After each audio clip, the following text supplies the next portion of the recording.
பேசும் பனிமலரே அத்தியாயம் 23.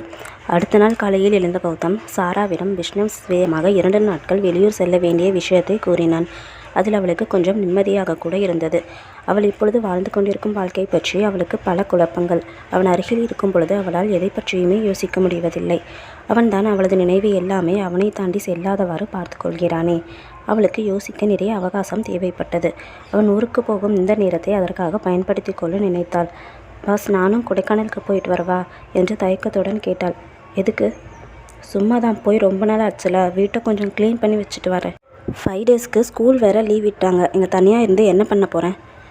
சரி, போயிட்டு வா. எப்போ திரும்பி வருவேன்? ஒரு 3 to 4 டேஸில் வந்துடுவேன். எப்படி போவேன்? நான் பஸ்ஸில் போய்க்குவேன் பாஸ். ரொம்ப தேங்க்ஸ் என்று சொல்லிவிட்டு சென்றாள். அன்று மதியமே அவன் ஊருக்கு கிளம்பிவிட அவளும் சிறிது நேரத்தில் கிளம்பிவிட்டாள்.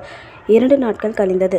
சாராவும் வீட்டில் இருக்க மாட்டாள் என்பதால் 3ஆம் நாள் தான் அவன் வந்து சேர்ந்தான். வந்தவுடனேயே அவளின் நினைவு அதிகமாக தாக்க அவளுக்கு ஃபோன் செய்தான். அவனது அழைப்பை கண்டவள் அப்பொழுது தான் இன்னும் எந்த விஷயத்தை பற்றியுமே யோசிக்கவில்லை என்று உணர்ந்தாள்.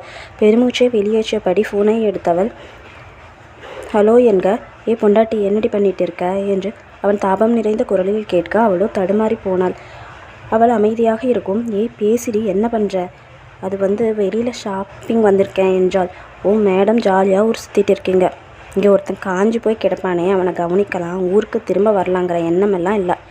என்னது, ஊருக்கு வரணுமா? இல்லை பாஸ், இன்னும் ஒரு 3 டேஸ் கழித்து வரவா? அடிப்பாவி, இன்னும் 3 நாளா? அதுக்குள்ளே நான் ஏங்கியே செத்து போயிடுவேன். ப்ளீஸுங்க. அங்கே என்னடி உனக்கு வேலை? இல்லை, ஜெனியை தீம் பார்க்கு கூட்டிகிட்டு போகிறத ப்ராமிஸ் பண்ணியிருக்கேன். சரி, நாளைக்கு கூட்டிகிட்டு போயிட்டு ஈவினிங் கிளம்பி வா. இல்லை பாஸ், நாளை கழித்து என் ஃப்ரெண்டோட மேரேஜ்க்கு போகணும்.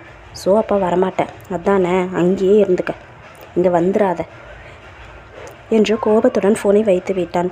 அவனது இந்த கோபம் கூட அவளுக்கு பிடித்து தான் இருந்தது. உடனேயே ஊருக்கு கிளம்ப வேண்டும் என்று ஆசை கொண்ட மனம் அடித்து கொண்டாலும் அவனை கொஞ்சம் சீண்டி பார்க்க எண்ணமும் தோன்றவே மீண்டும் அவனுக்கு ஃபோன் செய்யாமலேயே விட்டுவிட்டாள்.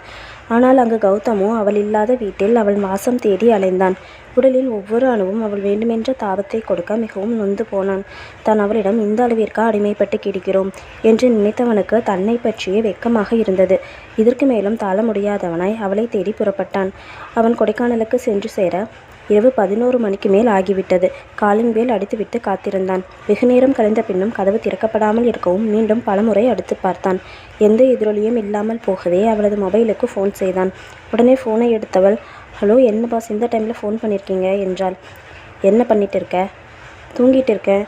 ஏண்டி, 1/2 மணி நேரமாக வெளியே நின்று காலிங் பெல் அடிச்சிட்ருக்கேன், நீ தூங்குறையா என்று அவனது கேள்வியில் தலை மீது கை வைத்தவள், சாரிங்க என்றவாறு ஓடி வந்து கதவை திறந்தாள். வரதா இருந்தால் ஒரு ஃபோன் கூட பண்ண மாட்டிங்களா? நான் பயந்தே போயிட்டேன். எதுக்கு? பின்ன இந்த நேரத்தில் கதவை தட்டினா நான் யாருன்னு நினைக்கிறது? நிஜமாவே ரொம்ப பயந்துட்டேன். பாருங்கள், கையெல்லாம் சில்லுன்னு ஆயிடுச்சு என்று அவளது கையை பிடித்தவன், ஆமாம், சில்லுன்னு தான் இருக்குது. என்னை காய வச்சல, அதுக்கும் இதுக்கும் சரியாக போச்சு என்று அவனை முறைத்தவள், எதுக்கு இப்போ இங்கே வந்தீங்க என்று வெடிக்கென்று கேட்டாள். நான் என் பொண்டாட்டி பார்க்க வந்தேன். உனக்கு என்ன? அப்படியெல்லாம் யாரும் இங்கே இல்லை. அதுதான் எனக்கே தெரியுது. மதியத்திலிருந்து தண்ணி கூட குடிக்காமல் எதுவும் சாப்பிடாமல் கார் ஓட்டிகிட்டு வந்திருக்கேன். நான் வைஃபை இருந்திருந்தா இந்த நிலைமையில் என்ன நிற்க வச்சு கேள்வி கேட்டிருக்க மாட்டா. அட்லீஸ்ட் தண்ணியாச்சும் கொடுத்துருப்பா. நான் தான் எதையோ எதிர்பார்த்து ஏமாந்து போயிட்டேன். சரி, கிளம்புறேன் என்று சொல்லி அவன் வெளியில் செல்ல பார்க்கவும் தான் அவளுக்கு தான் செய்த தவறு புரிந்தது. அவன் மதியத்திலிருந்து எதுவும் சாப்பிடவில்லை என்றதும் மனம் மிகவும் சுட்டது. கோபமாக செல்பவனை தடுத்து நிறுத்தும் வழி தெரியாமல் நின்றவள் அவனை பின்னோடு சென்று அணைத்து கொண்டாள். அவள் கையை பிரித்து விட்டவன், எதுக்கு கட்டிப்பிடிக்கிற? அதான் என் பொண்டாட்டியே இல்லைன்னு சொல்லிட்டல. சாரிங்க என்று பாவமாக பார்த்தாள். உன் சாரி எல்லாத்தையும் நீயே மூட்டை கட்டி வச்சுக்க. அவள் எதுவும் பேசாமல் தலை குனிந்தபடி நிற்கவும், நகர், நான் கிளம்பணும் என்றான். எங்கேயும் போகக்கூடாது என்றவள் அவனது கையை இழுத்து பிரித்து கூட்டி வந்து சோஃபாவில் அமர வைத்தாள். வாட்டர் கேனை எடுத்து கொடுக்கவும் அவளை முறைத்து கொண்டே தண்ணீர் குடித்தவனிடம், என்ன பஸ் சாப்பிட்றீங்க என்று கேட்டாள். எதுவும் வேணாம் என்று பிடிவாதமாய் சொன்னவனை எப்படி சமாதானம் செய்வதென்று அவளுக்கு தெரியவில்லை. பெருமூச்சை வெளியேற்றியபடி சமையலறைக்குள் சென்றவள் தோசை சுட்டு கொண்டு வந்தாள். இந்தாங்க, சாப்பிடுங்க என்று தட்டை நீட்டினாள். அவனோ அதை வாங்காமல் முகத்தை திருப்பிக் கொண்டான். அவள் தோசையை பிரித்து சட்னியை தொட்டு அவன் வாயருகே கொண்டு செல்லவும் அவன் வாயை திறக்கக்கூட இல்லை. பாஸ், எந்த வைஃபும் அவளோட ஹஸ்பண்டுக்கு நைட்டு 12 மணிக்கு தோசை சுட்டு ஊட்டி விட மாட்டா. வீணாக கோவப்பட்டு இந்த மூமெண்ட்ஸ் எல்லாம் மிஸ் பண்ணிடாதீங்க. இதுக்கப்புறமெல்லாம் நான் இந்த மாதிரி ஊட்டி விட மாட்டேன். கிடைக்கிறப்பவே யூஸ் பண்ணிக்கணும் என்று அவள் சொல்லவும் லேசாக வாயை திறந்தான்.